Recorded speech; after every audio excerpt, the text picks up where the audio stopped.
Hey guys, hello everyone, welcome back to my new blog. तो कैसे हैं आप सब? आई होप कि आप सब बहुत अच्छे होंगे। तो गाइस, आप लोगों को मेरी वीडियोस कैसी लग रही हैं प्लीज़ कमेंट करके ज़रूर बताना। आपका एक एक लाइक मुझे बहुत खुशी देता है। तो प्लीज़ गाइस सपोर्ट मी। तो यहाँ पे मैंने अपना व्लॉग स्टार्ट कर दिया है और आज है संडे और मॉर्निंग का मेरा सारा काम हो चुका है और अब मैं कर रही हूँ पूजा। और संडे में ना थोड़ा सा लेट हो जाता है, मतलब संडे लेज़ी डे टाइप होता है। हर काम मतलब आलस भरा दिन होता है। तो आज थोड़ा सा लेट लेट ही होंगे सब काम। तो यहाँ पे मेरी पूजा जो है वो हो चुकी है और भगवान जी का मैंने आशीर्वाद ले लिया है। अब मैं जा रही हूँ बाहर सूरज देवता को जल देने के लिए, क्योंकि आज तुलसी माता को जल नहीं दिया जाएगा। आज संडे संडे को तुलसी माता को टच नहीं करते हैं और ना ही जल चढ़ाते हैं।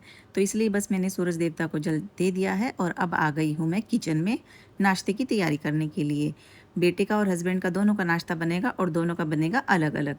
तो बेटे के लिए बना रही हूँ मैं वाइट सॉस पास्ता और हस्बैंड के लिए बनाऊँगी एवोकाडो के सैंडविच। तो यहाँ पे जो मैं पास्ता यूज़ कर रही हूँ वो है सूजी का। मैदा की चीज़ें मैं बहुत कम यूज़ करती हूँ, जहाँ तक हो सकता है मैं अवॉइड ही करती हूँ मैदे की चीज़। तो यहाँ पे जो पास्ता है वो बॉईल हो गया है और उसको मैंने एक बार ठंडे पानी से उसको अच्छे से वॉश कर लिया है। तो अब चलते हैं नेक्स्ट प्रोसेस पे। तो यहाँ पे मैंने कढ़ाई गैस पे रख दी है और अब मैं बना रही हूँ वाइट सॉस। वाइट सॉस बनाने के लिए पहले मैंने थोड़ा सा बटर डाला है और जैसे ही बटर मेल्ट हो जाएगा तो मैं इसमें 1.5 चम्मच के करीब मैदा डाल दूँगी और फिर इसको लगातार चलाते रहना है। और मैदा का बिल्कुल कलर चेंज नहीं करना है, हल्का सा भूनना है। और जैसे ही वो भून जाएगी तो इसमें दूध ऐड कर देना है। लेकिन ध्यान रहे कि बिल्कुल भी रुकना नहीं है, कंटिन्यूसली चलाते ही रहना है, नहीं तो इसमें लम्स पड़ जाएंगे। और यहाँ पे मैं चेक कर रही हूँ कि ये मिश्रण जो है थिक सा हो गया है क्या। तो जैसे ही थोड़ा थिक हो जाएगा तो मैं इसमें नमक, चिली फ्लेक्स, ऑरिगेनो और काली मिर्च पाउडर वो इसमें ऐड कर दूँगी। और उसके बाद जो पास्ता हमने बॉईल किया था वो मैंने इसमें ऐड कर दिया है। तो यहाँ पे पास्ता तैयार है और ये बिल्कुल सिंपल है, कोई वेजीज़ वगैरह नहीं है इसमें, क्योंकि मेरा बेटा बिल्कुल सिंपल ही खाता है। तो बेटे को पास्ता देने के बाद अब मैं फिर से आ गई हूँ किचन में सैंडविच बनाने के लिए। तो यहाँ पे मैंने एवोकाडो को अच्छे से मैश कर लिया है और उसमें फिर मैंने चिली फ्लेक्स, ऑरिगेनो और नमक और आधे नींबू का रस वो मैंने इसमें ऐड कर दिया है।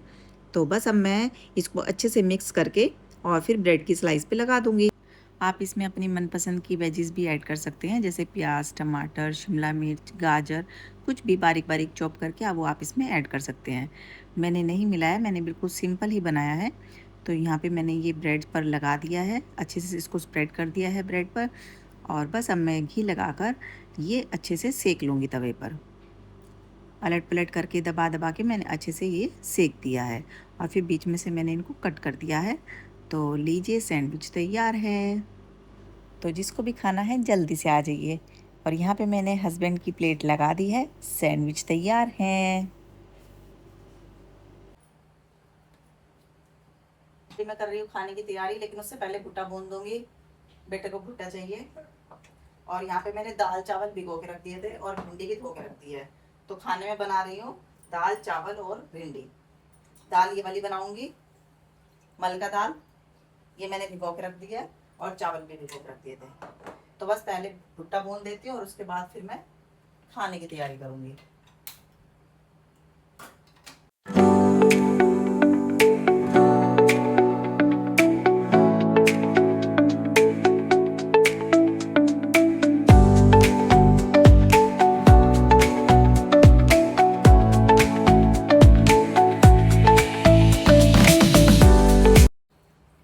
भुट्टा दे दिया मैंने भून के बेटे को। बस अब मैं खाने की तैयारी कर लेती हूँ। एक बार इसे वॉश कर लेती हूँ।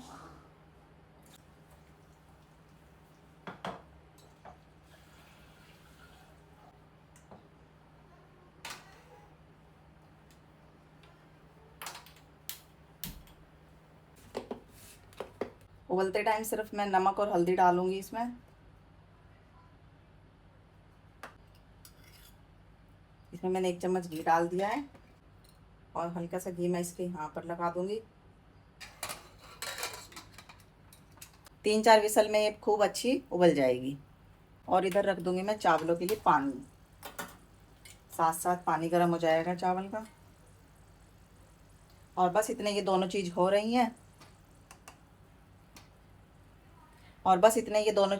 हैं। मैं भिंडी कट कर लेती हूँ। मैंने धो के रख दी थी, तो अब ये खूब अच्छे से सूख भी गई हैं। तो जब तक मेरी दाल बॉईल हो रही है तब तक मैं यहाँ पर भिंडी काट लूँगी। और भिंडी को मैंने लंबा लंबा काटा है, गोल गोल हमारे घर में कम पसंद करते हैं। तो यहाँ पे मैं भिंडी को लंबा लंबा काट लूँगी और फिर इसके साथ ही काटूँगी प्याज भी। प्याज भी मैंने लंबा लंबा काटा है, क्योंकि भिंडी जो है वो बगैर प्याज के नहीं बनती है अच्छी, तो इसलिए मैं इसमें प्याज डाल रही हूँ। वैसे मुझे तो खाना नहीं है। और यहाँ पे पानी गर्म हो गया था तो मैंने उसमें चावल डाल दिए हैं और इधर साइड में रख दिया है मैंने कढ़ाई। इधर मैं लगा रही हूँ भिंडी में छोंक।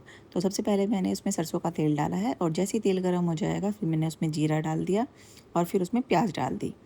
और प्याज को हल्का सा ही भुना है मैंने और फिर उसमें बेसिक से मसाले, नमक, धनिया, लाल मिर्च पाउडर, हल्दी, ये सब चीज़ डाल के फिर मैंने उसमें भिंडी डाल दी।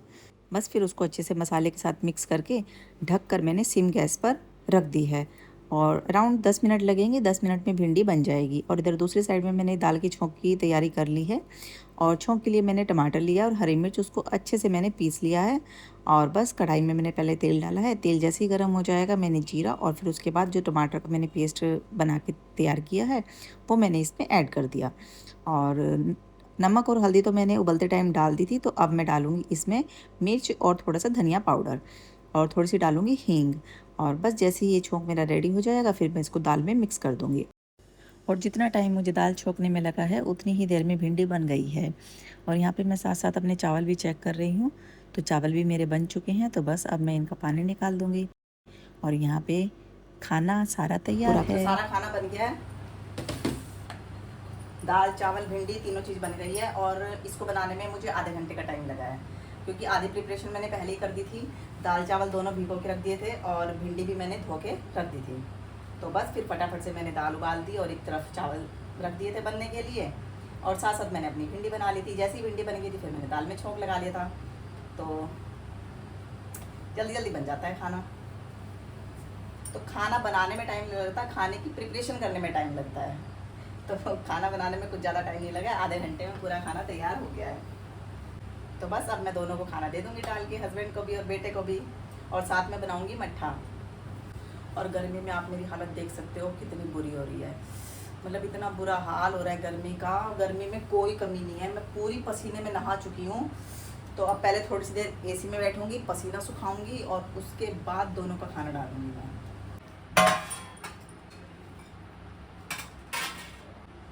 थोड़ी देर रेस्ट करने के बाद मैं आ गई हूँ अब दोनों का खाना डालने के लिए।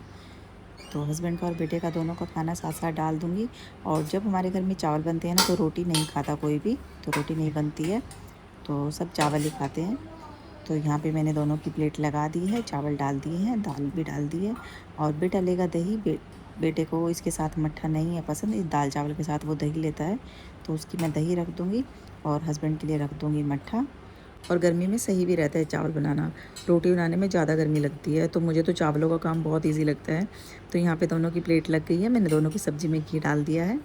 बेटे की प्लेट में रख दिया है दही और हस्बैंड की प्लेट में रख दिया है मट्ठा। तो दोनों का खाना तैयार है, मैं दे आती हूँ दोनों को। लीजिए आप लोग भी आ जाइए। और अपने लिए काट लिया है मैंने आम और साथ में लिया है थोड़ा सा दूध।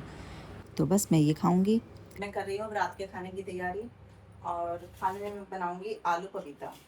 और ये पपीता हमारे पेड़ का है, जो हमारा बाहर पेड़ लगा हुआ है ना, उसका पपीता है। उसकी मैं सब्ज़ी बना रही हूँ। और थोड़ी सब्ज़ी रखी है दिन की भिंडी की, ये बच रही है अभी। तो कोई अगर इसको लेगा साथ में तो इसके साथ ये भी चल जाएगी।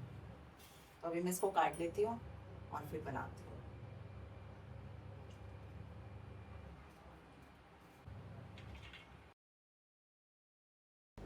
आलू पपीता मैं जीरे और टमाटर में ही छोकूँगी। और यहाँ पे मैं टमाटर कद्दूकस कर रही हूँ। और बस कद्दूकस करने के बाद फिर मैं सब्ज़ी में छोंक लगा दूँगी। यहाँ पे कुकर मैंने गैस पे रख दिया है और उसमें थोड़ा सा सरसों का तेल डाल दिया है। और जैसे ही सरसों का तेल गर्म हो जाएगा मैंने जीरा डाला है और फिर टमाटर और फिर बेसिक से मसाले, नमक, धनिया, लाल मिर्च पाउडर और हल्दी ये डाला है और थोड़ी सी हींग डाल दी है। और बस जैसे ही मसाले से तेल अलग होएगा तो मैंने जो सब्ज़ी काट के रखी थी वो मैंने इसमें डाल दी है। और थोड़ा सा मैंने इसमें पानी ऐड किया है, बिल्कुल थोड़ा सा ही किया है, 1 चमचा के करीब ही।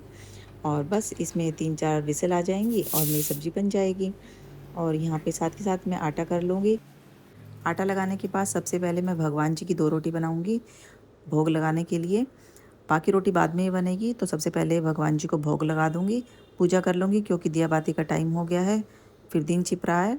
तो यहाँ पे मेरा आटा लग चुका है और अब मैं आ गई हूँ भगवान जी की पूजा करने के लिए।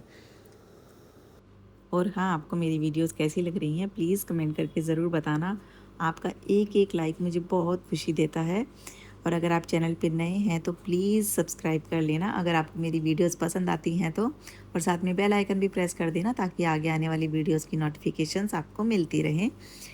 तो यहाँ पे पूजा करने के बाद फिर मेरा ये सामान आ गया है जो मैंने कल लिस्ट बनाई थी अपनी ग्रॉसरी आइटम की। तो अभी मैं उसको सब सामान को निकाल रही हूँ और चेक कर रही हूँ कि लिस्ट के अकॉर्डिंग सब सामान आ गया है क्या। और बस फिर इन सामानों को मैं उनकी जगह पे लगा दूँगी। मैं ये सामान रख रही थी और हस्बैंड लेकर आए हैं जलेबी।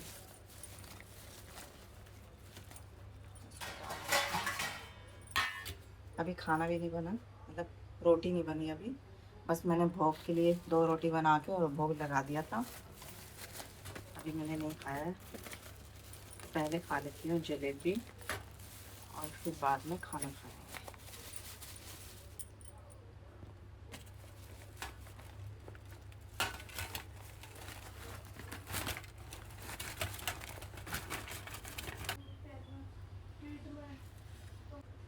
गरम गरम जलेबी, आ जाओ खा लो आप भी।